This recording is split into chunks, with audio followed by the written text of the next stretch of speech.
नमस्कार साथियों, स्वागत है आपका अपने यूट्यूब चैनल शिक्षा क्लासेस डिवाई पर। तो साथियों, आज मैं एक ऐसी चर्चा लेकर आया हूं जिसमें सभी भारतीयों को गर्व की अनुभूति का समय है।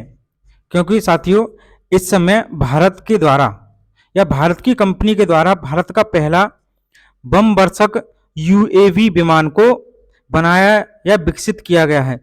तो साथियों, आओ चलते हैं, जानते हैं हम विस्तार के साथ में क्या चर्चा में क्यों है। तो साथियों, ये आपको कटिंग दिखाई दे रही होगी।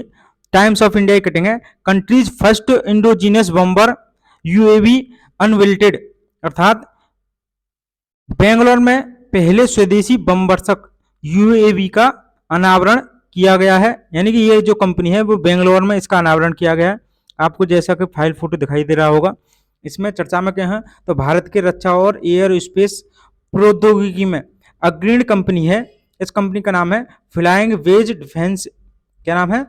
फ्लाइंग वेज डिफेंस के द्वारा भारत का पहला बम वर्षक यूएवी विकसित किया गया है। तो साथियों, आओ जानते हैं ये चर्चा में क्यों है। और यह देखो, आपको दिखाई दे रहे होंगे अलग अलग सोशल मीडिया या न्यूज मीडिया के ये कटिंग बना हुआ है। जैसे ये द हिंदू की कटिंग है, ये टाइम्स ऑफ इंडिया की, ये इंडिया डिफेंस की। तो अलग अलग में ये इसका अनावरण किया गया है। ये हैं इसके संस्थापक और सह संस्थापक फ्लाइंग वेज डिफेंस एरोस्पेस के। ठीक है, तो जानते हैं इसकी क्या क्या विशेषताएं हैं या कंपनी का क्या क्या बयान है। तो कंपनी के बयान में, इस कंपनी के फ्लाइंग वेज डिफेंस कंपनी के संस्थापक हैं सुहास तेज स्कंदा। इन्होंने क्या कहा है, तो इन्होंने इसके बारे में बताया है। क्या बताया है? तो इसके बारे में बताया है कि जो FWD-200V ये विमान है, डीआरडीओ यानी रक्षा अनुसंधान और विकास संगठन डीआरडीओ जैसी कंपनियों के वर्षों यानी कि कई वर्षों के असफल प्रयासों के बाद भी इसमें क्या सफलता प्राप्त नहीं हुई है। किसको? डीआरडीओ को। लेकिन उसके बाद भी यह स्वदेशी रूप से लड़ाकू विमान बनाने का भारत का एक लंबे समय का सपना क्या हुआ? साकार हुआ है।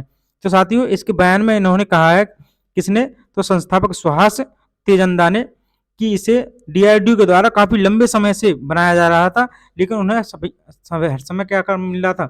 असफलता मिल रही थी। उसके बाद इनको ये पहली बार स्वदेश से निर्मित है। अब जानते हैं आगे इस विमान की कीमत क्या है वर्तमान में। तो साथियों, अगर इस विमान को किसी अन्य देश से क्या अगर विमान को किसी अन्य देश यानी अमेरिका या अन्य किसी देश से आयात किया जाता या आयातित किया जाता या किया गया होता, तो शायद आज इसकी जो कीमत थी वो लगभग 250 करोड़ रुपए थी। कितनी थी? 250 करोड़ रुपए। लेकिन वर्तमान में इस कंपनी ने बताया है, किस कंपनी ने? फ्लाइंग वेज डिफेंस कंपनी ने बताया है कि यह भारत में मात्र और मात्र कितने रुपए में? 25 करोड़ रुपए में बना हुआ है। कितने रुपए में? 25 करोड़ रुपए में बना हुआ है। जो क्या है, जो इसे अगर हम इसे आयात करते तो इसके केवल 10% के बराबर है इसकी जो क्षमता है। यानी इसका जो निर्माण की रुपए में जो खर्च हुए हैं उसके केवल आयात करते तो उसके केवल 10% के बराबर है। क्योंकि 2500 का जो 10% अगर आप निकालेंगे तो केवल और केवल कितना आएगा? वो आएगा 25 करोड़ रुपए। ठीक है, तो आगे चलते हैं, विमान की विशेषताओं के बारे में चर्चा करेंगे कि जो ये विमान की विशेषता है, ये विमान की अधिकतम जो रफ्तार है वो 200 किलोमीटर। इसे गलती से हमने 200 किलोमीटर लिख दिया है, लेकिन इसे 200 किलोमीटर आप पर घंटा समझें। क्या? 200 किलोमीटर पर आवर समझें। ठीक है, 200 किलोमीटर से 370 किलोमीटर यानी हाई जो स्पीड है इसकी 370 किलोमीटर प्रति घंटे तक की है। लेकिन इसे 200 किलोमीटर प्रति घंटे ग्राउंड कंट्रोल के साथ में यानी कि ग्राउंड पर कंट्रोल स्टेशन के साथ में इसे उड़ाया जा सकता है। और इसे जो FWD-200V जो विमान है, इसको क्या कहा गया? तो देश की ईगल आंख कहा गया है। अर्थात आप जानते होंगे कि जो पक्षियों में सबसे तेज नजर होती है वो ईगल यानी बाज की होती है। ईगल माने चील या बाज, एक ही बात है, वैसे तो अलग अलग होते हैं दोनों। ईगल तो और इसे और खतरों के खिलाफ यह एक क्या है? हवाई ढाल के रूप में कार्य करेगा। और अनावरण से इसके अनावरण से भारत में मेक इन इंडिया नहीं, भारत सरकार की जो मेक इन इंडिया पहल है उसका क्या मिलेगा? बढ़ावा मिलेगा। तो इसकी एक कुछ विशेषताएं आगे जानते हैं इसकी विशेषताओं के बारे में। देखो, तो आगे बताया है कि यह भारत का पहला, आपको ध्यान रखना, भारत का पहला स्वदेशी बम वर्षक विमान है और ये बमवर्षक क्या कौन सा विमान है? UAV FWD 200B। ध्यान रखना है आपको, UAV FWD 200B। UAV की फुल फॉर्म ध्यान रखनी है आपको, तो फुल फॉर्म में है अनमैंडेड कॉम्बैट एरियल व्हीकल, अर्थात मानव रहित लड़ाकू हवाई वाहन इसे बोला गया है। ठीक है, अनमैंडेड यानी मानव रहित, कॉम्बैट एरियल व्हीकल अर्थात लड़ाकू हवाई विमान।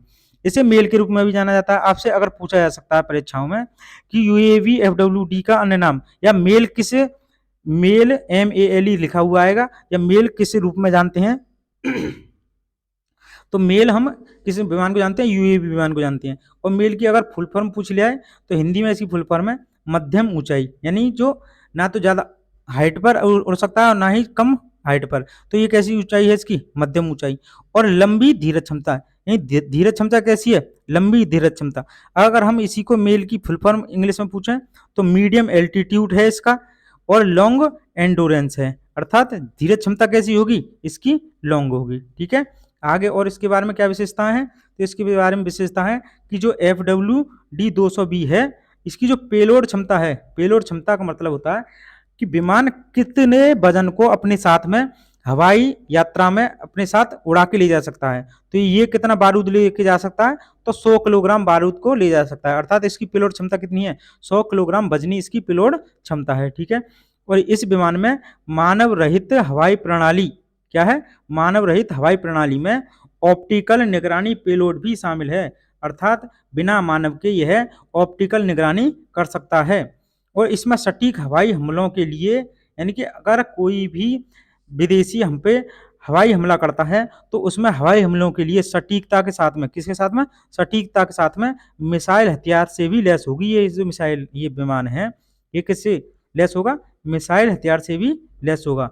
इस विमान की जो सहन शक्ति है, अर्थात ये कितने घंटे तक हवा में उड़ सकता है? तो ये लगभग 12 से 20 घंटे हवा में उड़ने की क्षमता रखता है। आपको ध्यान रखना है, जो ये FWD 200B विमान है, इसकी पेलोड क्षमता कितनी है? तो 100 किलोग्राम। ये कितने स्पीड से उड़ सकता है? तो मिनिमम ये 200 किलोमीटर पर आवर और मैक्सिमम 370 किलोमीटर पर आवर की स्पीड से उड़ सकता है। और इसकी सहन शक्ति या हवा में रुकने की समय कितना है? तो 12 से 20 घंटे तक इसका हवाई यात्रा में रुक सकता है। ठीक है, आगे जानते हैं निष्कर्ष में, कि आप इसमें निष्कर्ष क्या लिख सकते हैं कि जो विमान है वो राष्ट्रीय क्षमता में बढ़ावा देगा। किससे?